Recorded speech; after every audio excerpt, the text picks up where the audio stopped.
policy being made to increase the diversity?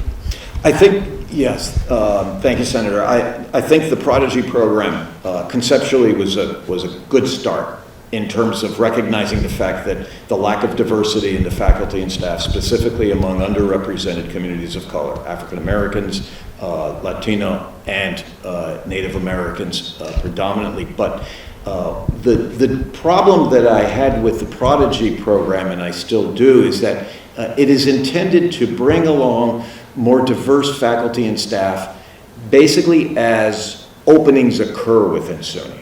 I think that, and there have been some notable hirings.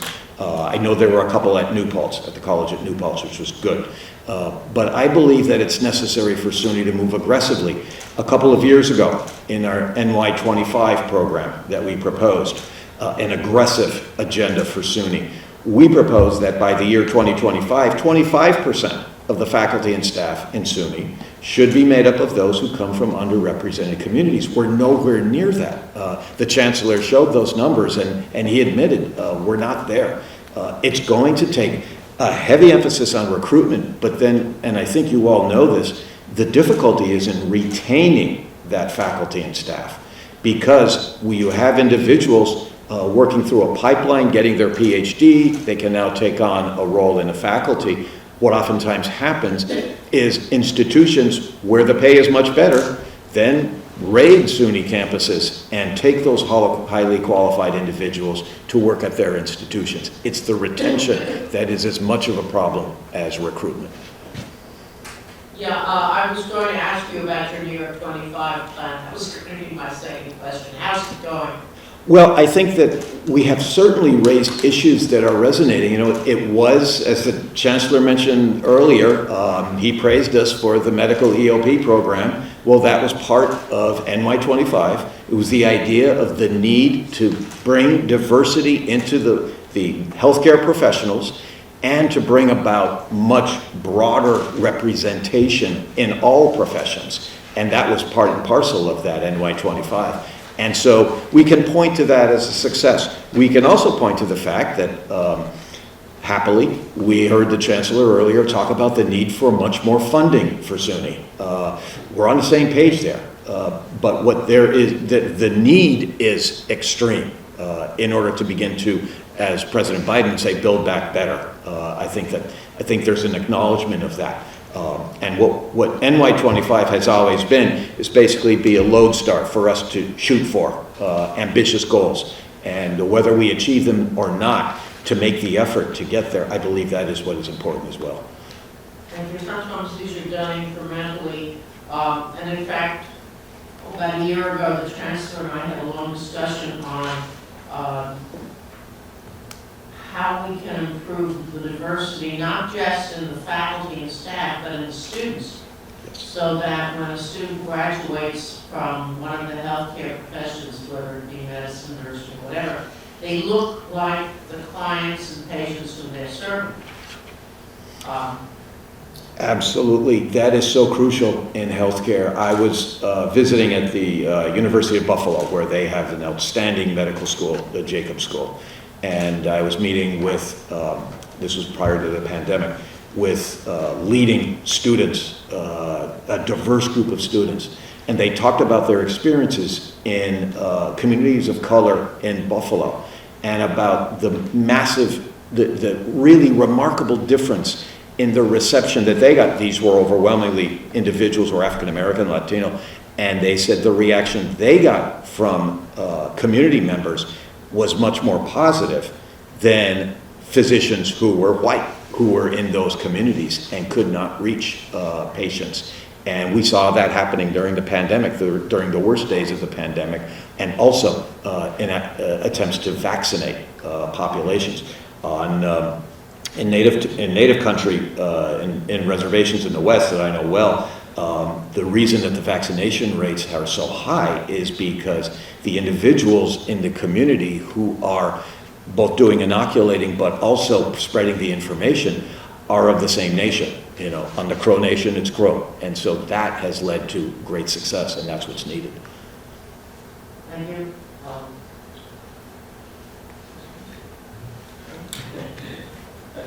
you, Madam Chair. I don't have any questions for President Kowal. I think that you've been attending all our hearings, so we've heard what he has said, and we've represented this faculty well.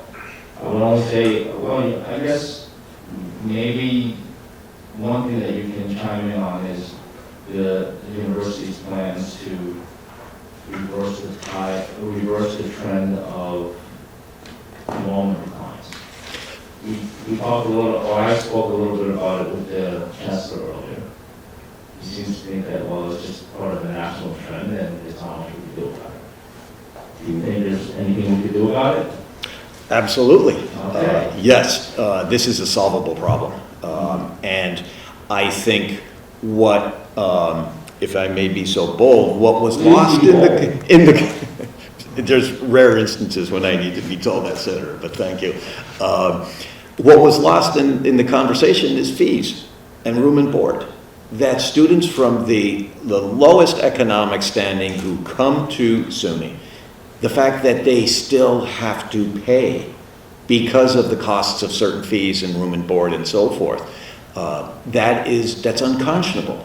And so it is why I feel very passionately that the Excelsior program needs to be reformed so that it is truly free college, but with a means test. I feel very strongly that someone who is a millionaire should not be able to, or a child of a millionaire should not be able to get into a SUNY school for free. They have the means to pay. But I believe for those who are the working poor, those who are first generation students, those who are coming in with the desire to improve their lot and their families, but come from resource situations that are stressed, they need to have this opportunity. It is an absolute necessity for the long-term addressing of the economic gap that, yes, the Chancellor pointed out, is growing worse. We all know that. Well, here's an avenue. Would you say then that the cost of the students are the number one reason why enrollment has declined? I mean, the Chancellor seems to not want to admit, for whatever reason, that that's a major factor. I think it's a major factor. Oh, absolutely. It is absolutely a major factor. Is it a factor that is exclusive among all others? No. Is it the most important factor? Well, I know that the Chancellor mentioned they were doing some research. I'm looking forward to hearing what they find out that to be, what the answers turn out to be. I do think it's a mix. I think demographics matter. But notice something, Senator. When the Chancellor spoke, and actually when the President of the University of Albany spoke, they talked about the fact that the university centers are doing very well. Well, those are university centers with a great deal of resources. They have foundations. They have a lot of money at hand. My home campus at Kowal, the campus at Fredonia, the campus at Potsdam or Plattsburgh, they don't have those kinds of resources. Mm-hmm. And so to be able to recruit, to be able to support students, 57% of the students in SUNY come from the 5 boroughs or Long Island right now, across SUNY. And so you have got to make those institutions farther away from home very welcoming and also supportive of the work that they're doing as students. Thank you. Thank you. You mentioned Fredonia, Plattsburgh. Those are campuses close to the border of New York State. Are you suggesting, coastal is not really. No. But I visited Fredonia in 2004 when there was a hearing on the nursing home, the shortage of nurses. And it's really a lovely place. And I got to know the president that day, and he said to me, we're losing students to Ohio. Yes. You would assume Pennsylvania perhaps, to Ohio. And there have been a lot of proposals to have a different tuition policy for border states, campuses that are close to New York's borders, whether Plattsburgh will lose to Vermont, etc. What is your feeling? I think that's a necessity, absolutely. When I think it was Senator Young a few years ago proposed legislation, we supported that, absolutely. And it was targeting, because she represented Fredonia and Alfred, which Yeah, are she two was candidates. in the majority of the time, so it shouldn't have been that difficult. It should not have been, no. But absolutely, should there be a proposal like that, we would support it. Thank you. Just thank you very much. I think we've covered a wide range of topics and you've been very helpful to our commission here. I guess there was one thing that struck me before. You said you had 4,000 retired members in the union. And I know we really need to hire more full-time faculty members, but is there a role for the 4,000 retired, maybe here and there, or particularly since, as the chancellor pointed out, there may be more opportunities for remote learning? Yes, and actually, Senator, as a matter of fact, some of our skilled and very effective adjunct instructors are in fact retirees, yeah, who are certainly welcome back to teach the courses they have always taught.